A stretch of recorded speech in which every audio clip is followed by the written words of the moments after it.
Assalamu alaikum students. This is me, Adil Shafi, faculty member of SRM Welkin High Secondary School, Sopor. I work as an English teacher. Today I'll be talking about a poem that is Princess Robes. Talking about the poem, it is actually a song, Song 8, written by Rabindranath Tagore. Tagore is a prominent name of Indian literature. He was a Bengali writer who revolutionized Bengali literature, originally written most of his works into Bengali. Later on, he translated some of the works.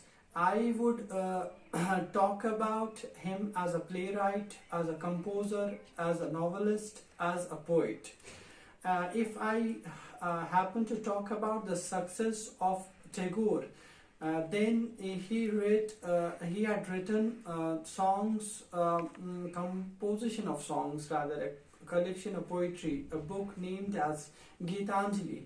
Gitanjali is a book which he wrote himself into Bengali. Later on, he himself had the luxury to translate that into English. Though he himself says that while translating, it lost some of its charm. Here I would talk about Princess Robes. Let me recite this poem in front of you. The child who is decked with princess robes and who has jeweled chains round his neck loses all pleasure in his play. His dress hampers him at every step. In fear that it may be frayed or stained with dust, he keeps himself from the world and is afraid even to move. Mother, it's no gain, thy bondage of finery. It keeps one shut from the beautiful, healthful dust of the earth.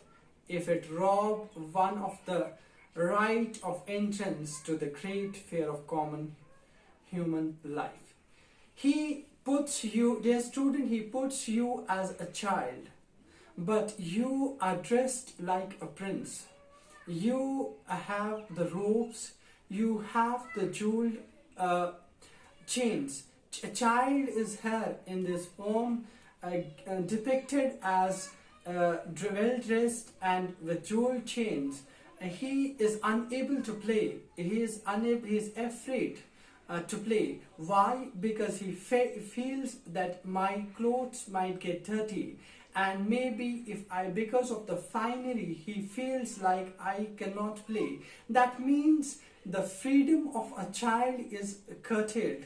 The poet talks about that the stained clothes with stained dust has its own charm. A picture is also depicted by the publishers of this book, that's Raindrops. They have tried to portray the picture of others, wherein they showed that they are playing, they have dust stained lips, these cloths, they have everything, they seemed enjoyable, they are having fun. But this child, this prince, he is unable to move even. He is afraid that his clothes might get dirty.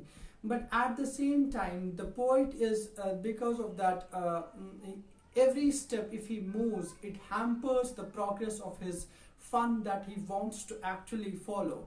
The poet says that love, futility of this materialistic world, and the fun of the natural life lets the child enjoy the fun that he is having.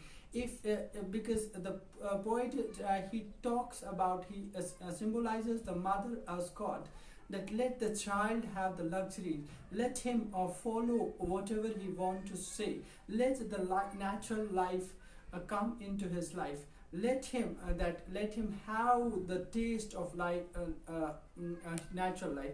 Let we not rob, this earth is, this dust is not which will hamper the progress. It will it is of no gain if your gold chains, if your materialistic things, if futility of material things will hamper you. This is a kind of actually a summary which I gave you, wherein the poet talks about different. There are some actually poetic devices, like like if he talks about that he keeps himself from the world as he is afraid, even to move. Mother, it's no gain, thy bondage of finery.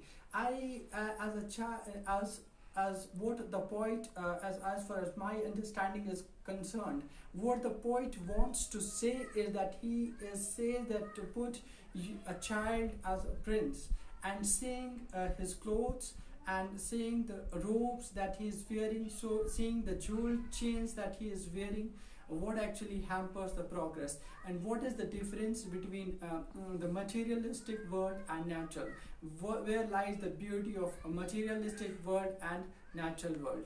Thank you so much. I hope you got the message which I wanted to convey.